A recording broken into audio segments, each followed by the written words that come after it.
Grabe yung trash talk at kung gaano kainit yung laban natin sa Land of Dawn, ganun din kainit yung trash talk na nagaganap. Ayan mga kaibigan, kita mo nagkakatrastukan po Nina. sa pagitan ni Kagura at ng kalabang si Rene J, mga kaibigan. Ano? Ay, hindi pala kakampi pa sila, no? So yan, kita nyo naman po, 1-1 agad ang labanan. Napatipi agad itong si Mage God Yuji. Iba na to nga nangyayari dito. Wala pa si Chooks TV dito na alam din natin at kilala natin kung gaano man trash talk din eh, no? Oo, iniintay ko nga to eh. Pero kapag to kasi nandiya-trash talk, matatawa ka eh. Hindi ka maiinis. Hindi ko ay, ito na nga! Oh! There goes the skill, hinatakbo ni Tigreal. Ngunit masyado makulat ang kanya napila. Hinahampas po ng mga malalaking axe nito ni Yawi. Ang kalabang Kagura at eto si Lu. Kinukuha ang red buff. Oy, grabe naman magligtas tong si Tigreal. Tigilig, pero Yawi tuwa din eh. Diretso Luti, si saan ka pupunta? Pero yan na nga ang backup from that Yuji. Sino nga ba ang unang matatamaan? Eto na sabi ni MB, saan kayo pupunta? Pero wala pa rin casualties na naganap. And I think for this one, kuha na nga lang ng buff. Tama ka dyan, ano? At eto, pinapayungan ni Kagura ang kalaban. Ngunit nakatakas, nagtago na sa damuhan ng pangalan, Hilda ng kalaban. Grabe naman, Dad! Kita nyo naman yung sa replay natin, di ba? Parang as of this moment, hindi namin alam sino ba yung pwede naming patay. Kasi halos yung buhay nila is paubos na. Pero on that bottom lane, 1v1 situation kay Chooks at kay Roadfield. Pero nako, Yawi tuwo, dire-diretso pa rin yung pagiging aggressive gameplay niya. Napansin ko dito, parang Lord tong red buff. Kanina pa nila pinapatay, hindi pa rin makuha-kuha. There goes the last insanity, pinasok ni Roadfield TZ. At nakakalakas pa na talaga ang Roadfield. At eto, si Yuzong nakikipagkaguluhan. Si MB na iwan sa kalagitnaan ng tatlong kalaban. That aggressive gameplay ay kakaiba nga naman na. Kita mo si na MB eh, no? And a good thing is that yung rotation, makikita mo na sa kanila. Oo. At medyo talaga nga namang inasim talaga nila ang red buff na yun. No? Hindi talaga nila binigay. Pero yun yan ang kapalit ng buhay. Yes, pero 3 minutes 43 pabor pa rin nandito sa ating Black Tortoise. Ayun. So, on that top lane, tamang amba, tamang tago nga naman sa bush. Pero yun na nga, si Kaber, maiiwan na ata sa Dreams na tatlo na ang nakaabang. Pero Yawi tuwa, dire-diretso pa rin yung pangulit. Talaga makulit talaga to. TikTok god to eh. Yawi at ang kanyang TikTok daga hanggang sa FL dinadala sayaw-sayaw left and right, mga kaibigan. Eto na si Lu, pinupunyalan ng kalabang si Yawi, ngunit kinuha na lamang. At eto, payong at punyal, nagbabatuan. There goes 150, nahuli ang dalawa, ngunit ulti lamang si Balir, pinapaulan na lang nga po. Mga kaibigan, mapapatay po nila si Carrie. At si Carrie pa yung napatay, pero hindi pa dyan nagtatapos ang laban natin. Dragon Dance, dire-diretso sumayaw sa ula, pero expert napatay ang ating Kagura. Saan ka nga naman dito pupunta? And it's a killing spree from that Yuzong. Magandang balita nun, 2v2. Pantay pa rin ng pero, 10-7. 10-7 tsaka 10-6. Grabe yung labanan na yun. clash. Hindi pa rin talaga masasabi dito na eto yung laban na unpredictable. Hindi mo alam sino yung lalamang kasi palag-palag, patay kong patay, diba? Correct. Grabe yung pagpasok ni Rene J. Kahit onti na lang ang buhay. Nagtawag ng Dragon Ball, mga kaibigan. Si Shenrong lumabas na. At eto, makukuha ng Red Vermilion Bird. Ang turtle. There goes the kill by Kyler Heredia. Pumasok pa po si Lu, ang Mage Queen ng Pinas. At eto si MB sumusubukan gamitin ng carry at pinayungan ng ating kalabang Yuji. Eto si ngayon back. Hindi na back pre. Forward pre. Laban pa pre, sabi ni Chooks. Pero nako, eto nga, laban pa pre, pero walang magawa. Kundi, anong laban? Diyan katulak kita palabas. Oo, at ngayon naman, sila naman ngayon nakakuha ng red buff. Grabe naman ang koponan ni Edgar Dumali. Yung biglang lipad talaga ng Chooks yung nagdala doon. Laban pre, sugod mo pre, ayan na nga. Kinees pa ni Rene J, kinees. Mega kill pa, grabe naman yun. Kung parang kung naririnig ko na ngayon si Chooks Ba't mo naman i-kiss? Oo, akin na yun, i-kiss mo pa eh. Tama nga naman yun. Tinitigan mo, nire-kinis mo pa, akin na eh. Pero on to the top lane. Tara, get Eto that na. Dragon Ball. Dragon 7 match balls. Dance. Ayan mga kaibigan, pinayukan po si Kyle Heredia. Pinasukan ng Dragon. Ngunit sa ilalim, nandito si Edgar Nubali laban kay Roadfield. Ngunit tamang farming lamang, hindi po kakayanin. Mababasag na po ang top turret ng team ng Vermilion Bird. Ito talaga si Renny J pag nanggigil sa laro. Hindi mo siya mapigilan eh. Knowing na siya yung pinaka mas maraming kills as of now. Pinakamaraming TikTok videos din yan. Baga talagang eto na to eh. Hindi pwedeng alam mo yun, hindi kami pwedeng matalo dito. Pero ano masasabi ko sa laro to? Parehas lamang. Imagine mo, parehas 16,000 ang pera. Diba? Hindi mo, eto talaga yung laban na unpredictable kasi wala kami pakialam. Magkamatayan na tayo dito. Basta lalaban at lalaban kami. At ito na nga po si Seika, nahabol po si Rene. Sana all Rene J nahabol ni Seika. Baka naman Rene J. Baka naman magbigay ka pero ang tanong, papayag nga ba si Rene J na ibigay na lang yung ating top lane turret knowing na tatlo nga naman yan. Pero ito nga ang backup coming from that black tortoise. Sayaw sa taas. Inits sa Dragon Dance. Saan ka pupunta dito? Sabi ni Chokes TV. And it's another one. Iwan ka sa dreams. Sabi kay Lunox. Pero naku si Chokes. Habol! Habol! Yes! Wow! Yeah! Mission success by Woo! Chokes! Grabe, ang layo ng tilakbo niya mula sa first tower hanggang dulo. Wala kaming pakialam basta mamatay ka. Sabi nito, dito. imagine mo nasa bottom lane dyan, nag-ultimate, pumunta na sa top tower. Ayan, first tower guys, sinabol, oh. Ay, nabol.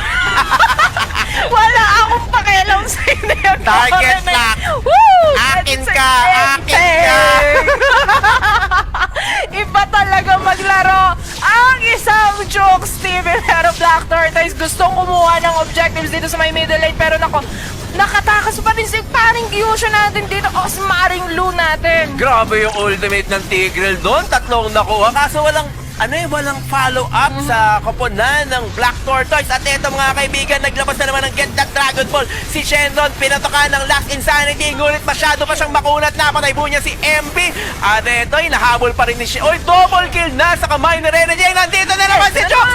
Eto na, susuntokin. One punch man ni Chokes. Hindi papatay.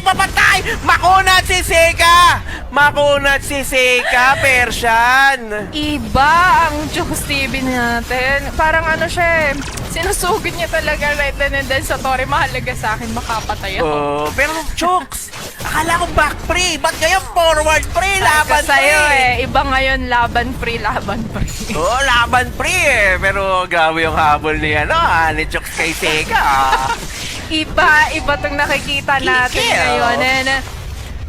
Kita mo naman ang laki na agad ng halamangan when it comes to objectives ito nga Black Tortoise natin. And nasabi nga natin kanina pa halos ginagawa ni Rene J yung parte niya as a Yuzong na wait, ako to magsha-shine out ako dito pero Edgar Dumali just the Chokes TV is hey, wait lang. Maling liga ang napasukan. Baka akala mo ikaw lang ang pro player dito. Ako top global Jupiter. Yes! Tama nga po yung sinabi ni Sir Lex.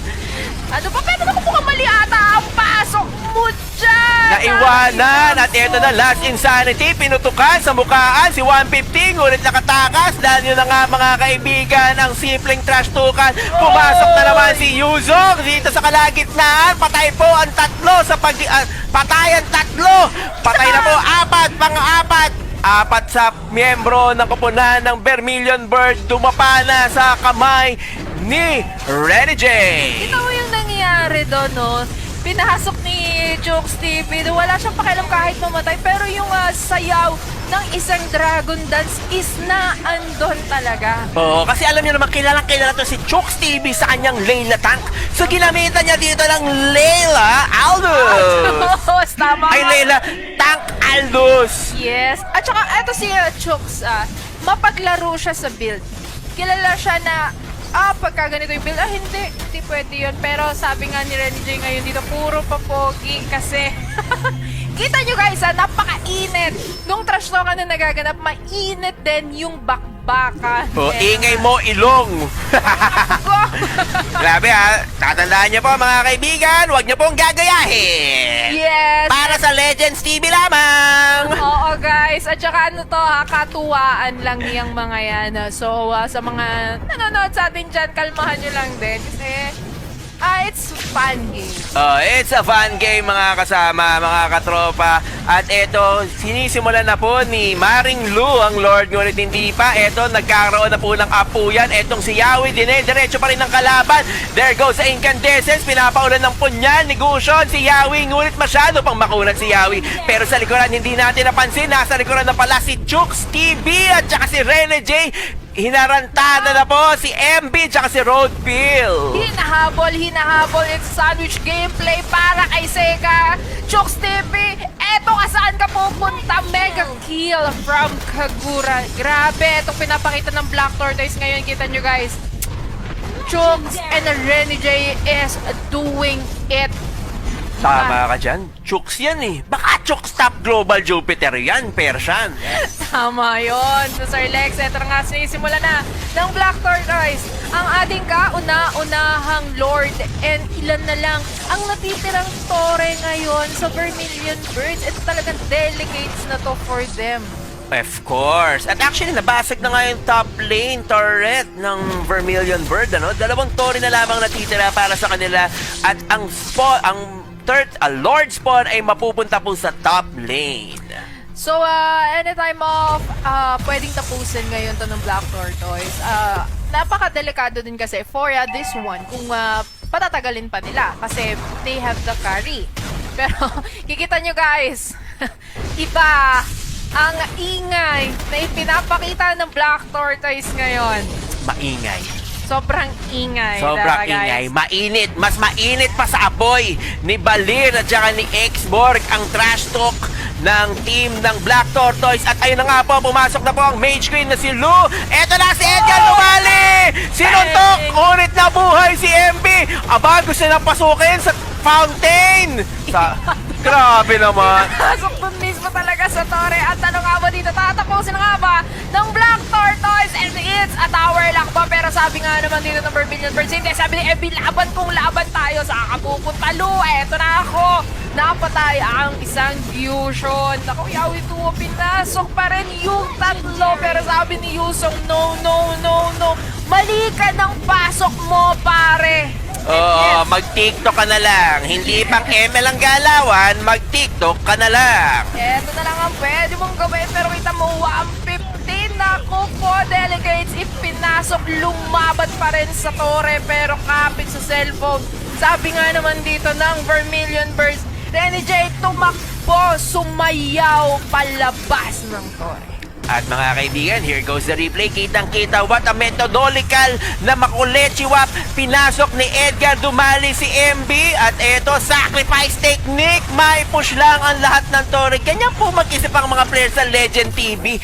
I sacrifice myself for the betterment of the company. Yes, and how many times do I need to sacrifice? Sabi nga naman ni Chooks. Parang may hugot tayo dyan At eto na mga kaibigan, in-slam ducks na po ni Hilda si Eugene. Ngunit eto na, pinutokan ng Last Insanity si Kagura at nakuha po nila ang buhay ng payong goddess na si Kagura. Nako, anong nangyayari? Black Tortoise, mukhang bumaliktad ata ang mundo. Eto na ata ang pagbawi ng Vermilion Birds. Pero nako, Rene J, dire-diretso pa rin hinahabol. Hinahabol ng isang Eben Nets shutdown. Grabe yun, ganda na pagkaka-shutdown. Mukhang may comeback pa to 3, 40 seconds, 22 seconds, saka 18 seconds bago pa mabuhay ang tatlong miyembro ng kapulan. Eto na po si Edgar lumali. Subukan patayin ang dalawa, ngunit masyadong makunat. Mga kaibigan, si Yawi nagkakatakbuhan. Eto na mga kasama, ngunit may suntukan. Nandito na po ang backup na si Roadfield. Inapuyan. Ngunit hindi kakayanin, masyado pang makunat. Kailangan pang magpatigas ni Edgar dumali para mapatay ang isang Yawi ng Pinas. Ito yung sinasabi natin kapag ka may marksman talaga ito. Hindi mo siya pwedeng sisiwin agad ng ganun, lalo na late game. Tama. Kasi marksman yun eh. Siya yung pwedeng umubo sa'yo, mapwestohan ka lang talaga. Tama. Makakawa ka ng comeback mechanic.